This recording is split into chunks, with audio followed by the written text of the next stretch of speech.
like a kind of sound. It's really funny.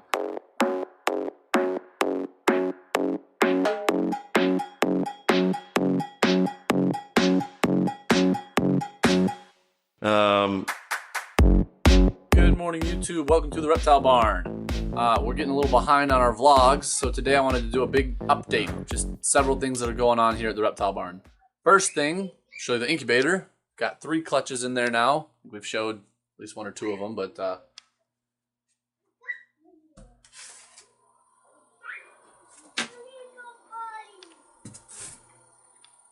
so first clutch was from Bahumat to Nagi Luna. That was our cinnamon mahogany het pied male to our pied female. That was laid at the beginning of March. Then Dragonite and Shayla. Shayla had 6 eggs. I think we showed that one as well on the vlog.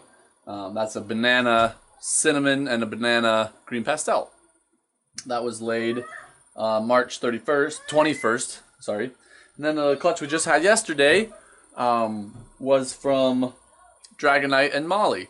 So just a banana green pastel to a normal. Get some more little bananas and stuff in there. So that's the state of our ball python breeding so far. The only other thing we have breeding, obviously, is the Dominicans. Show them real quick. The female had gone off feed for a little while, and we were getting all hopeful, you know, because we've never bred boas before, so I'm not sure exactly what the process is. I mean, we've done enough research to do this right. We talked to people who breed this exact species, but we'd never experienced it firsthand. So I was getting all excited, but then she started eating again. And the male fasted for a few months during the winter. Sorry, I'll show you the blue trees here in a minute. They're running around right now. But the male went off feed during the winter, but he's back on food now. So they're doing great. Hopefully gonna upgrade their cage. I want to do one with lights. I know they're nocturnal. They don't really need UV light. So I just didn't worry about lights in general because the light from the room was enough to see them. However, I think that I'm just gonna redo their cages and give them some light. In fact, there's a lot of cages that need building. I'll get into that. Here are our wild-caught blue trees. You've seen Little Blue a lot, our captive bred one, but I don't show these guys very much. They are doing great. There's Evelette, the female, just looking at me. I'm not sure where the male is. They like to hide. But they're doing really well. They like to make a mess, that's for sure. And I don't know if I've ever showed this on YouTube before. Do you see that bowl there on top of that hide? So that is what we put the roaches in. It's just easiest for us to keep track. I don't like just releasing roaches into their cage where they can run around. I don't leave the bowl scooted out like that because I don't know if you can see, but underneath it is hollow. Evelette loves to hide under there. So when I put the bowl in, I'll scoot it towards the middle. She will go up next to it, put her little hands up against it, and shove it off until she can slide up under it. And that's one of her favorite spots to hide. She likes to hide in that hide box. They both like to hide back behind the little nest box down there. And then she likes to hide under there. And Delay, the male, he likes to hide in that cork tube right there as well. Anyway, so that's those guys. Ball pythons are going great. I had several more ovulations. None of the really crazy ones yet that we're really hopeful for. The breeding season is winding down. Let's see if these guys are doing anything. This is just nope, nothing going on here. There's the little male lavender, and here's the female. So as you can see, our hatchling rack, our babies for sale, are very nearly gone.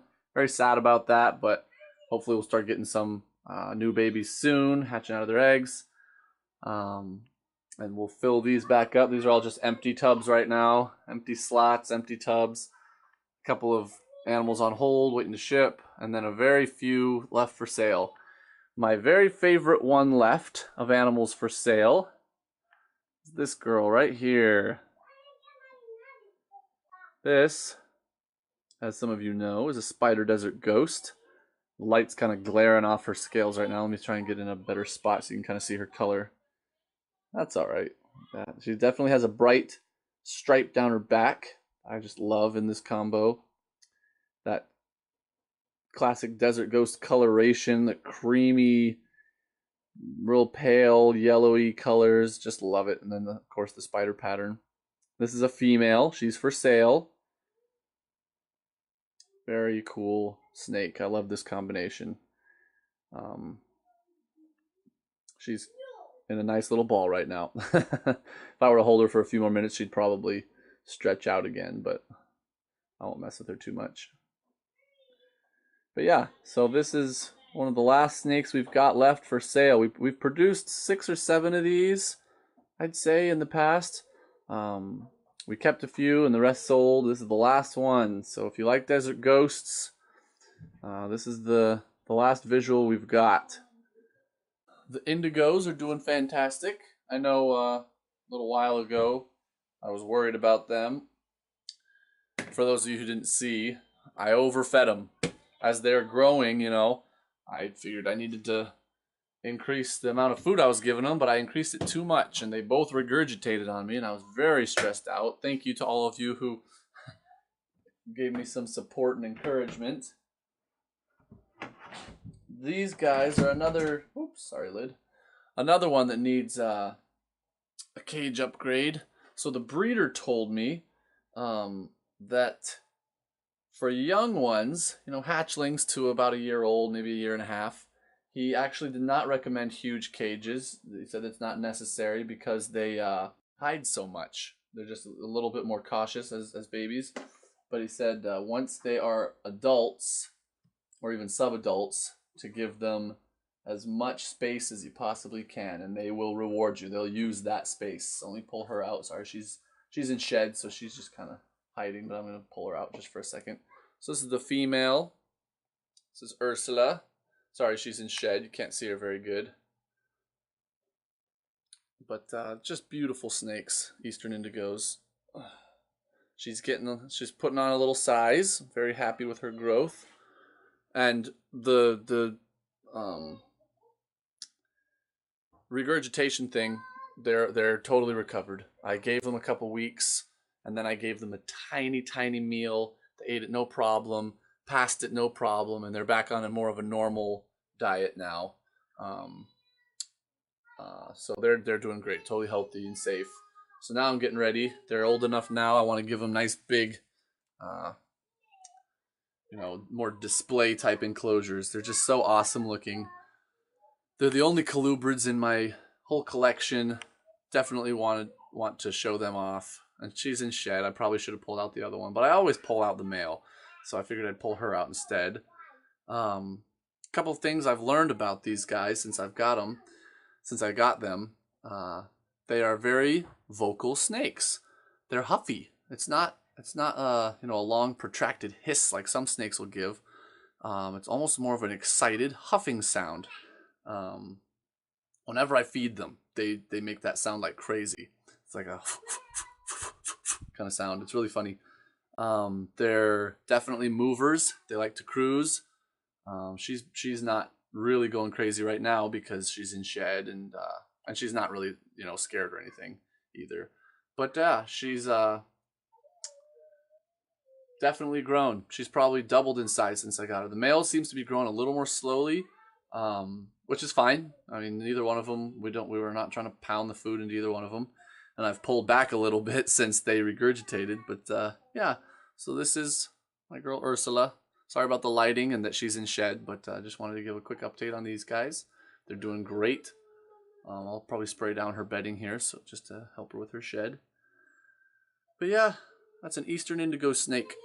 Another update I wanted to talk about real quick. Our expo, we're building nicely towards an absolutely killer list of vendors. Very excited. I don't want to give it away yet because I think what I want to do is take some videos with each vendor before the event. So during this summer, I want to go out to each of their places or meet up with them somewhere and interview them and talk about, you know, what they do, how they got started and all that, and feature them on the vlog. Kind of get at least some of them a little exposure before we actually do the expo. But we're going to have some really awesome stuff. Very excited. And we are also changing it. We were going to call it the All Alaska Reptile Expo, but I think we're going to call it the All Alaska Reptile and Exotics Expo, because we've had some people approach us who really wanted to vend but didn't have reptiles.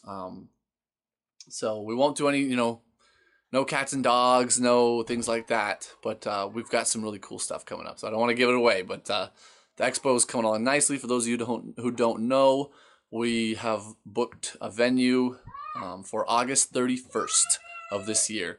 So August 31st, the expo will run from 2 p.m. to 7 p.m. We've got a link on our website. We'll put a description here in the video. Please look it up. If you can attend, let us know. If you'd like to vend, let us know. We still have a few slots available. We're not going for, you know, a huge thing. We don't have space for, you know, dozens of vendors like some of the, you know, normal size shows, or certainly not hundreds of vendors like the gigantic shows, but we're aiming for 10 to 20. So we still have some room if anyone wants to. We have enough right now that it's already going to be fantastic, but we do have room for a few more if people want to.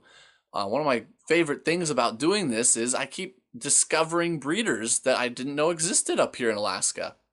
I had no idea that there was, again, I don't want to give it away, but I also want to tell you about it. But we're going to have some cool stuff. There's a guy, never mind, I'm not going to tell you. But hopefully soon we'll start to do some of these videos where you can meet our vendors. We'll also be vending, so we'll have some ball pythons and things for sale there, but it should be awesome. Anyway, other than that, what else is going on with the Reptile Barn? Ball python breeding is going well. We're hoping to get, I don't know, 15 more clutches at least. That's kind of what we're aiming for. So hopefully we'll have a good mix of genes, and we'll start to show off babies as they hatch, so you guys can see what we've got coming, what projects we're working on, and things like that. I know we've showed some of the pairings, but it's nice to see the actual baby in hand, you know, once they hatch. We are looking at adding a couple of species to the collection. The logic behind that is I have had to turn away an enormous number of people asking if we had any geckos, and we don't have any geckos. So I've had to just turn them away, and I don't know of anyone else up here in Alaska breeding geckos on any sort of scale, so I haven't even been able to refer them, you know. So I've been talking with Caleb a lot, and he's very interested in all lizards, as some of you know, and he has been studying up on the genetics behind crested geckos. We've looked at a ton of different geckos, some more common, some less common. We really like cave geckos and might add a few of those. I know there's hundreds of morphs in leopard geckos. We've looked at gargoyles, leeches, all sorts of stuff, but we finally settled on crested geckos. So hopefully, fingers crossed, sometime this year we will add crested geckos to our collection and start breeding those guys. Very cute little geckos. They're pretty well known in the hobby. They're not, you know, super rare like some of the monitors and things that we're trying to get into. But we like them a lot. They look fantastic. They're super diverse color palette, and we like that. I know some people are like, oh, I don't like everything with the morphs. I want everything to just look natural. But to me, I love the morphs, and I'm not going to apologize for it. So we definitely picked an animal that we can, you know, play with the different colors and things. It's not like the ball pythons. This is why we've resisted in the past. Ball pythons, their genetics are Mendelian. You have recessives, you have dominants, you have incomplete dominant. The crested geckos, with very few exceptions, like one or two exceptions, are not that way. They are polymorphic, where, you know, multiple different genes in the snake are affecting the whatever phenotype, the look of the snake, right?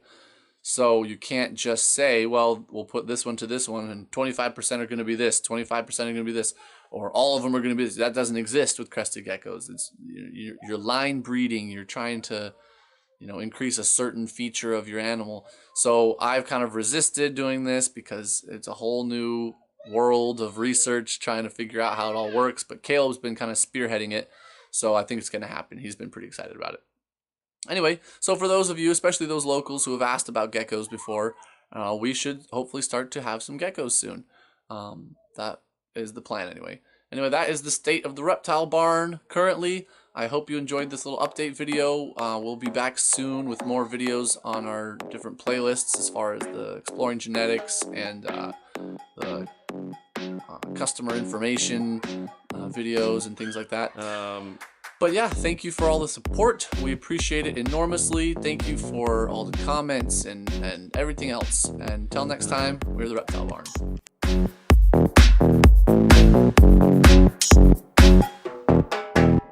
Yeah.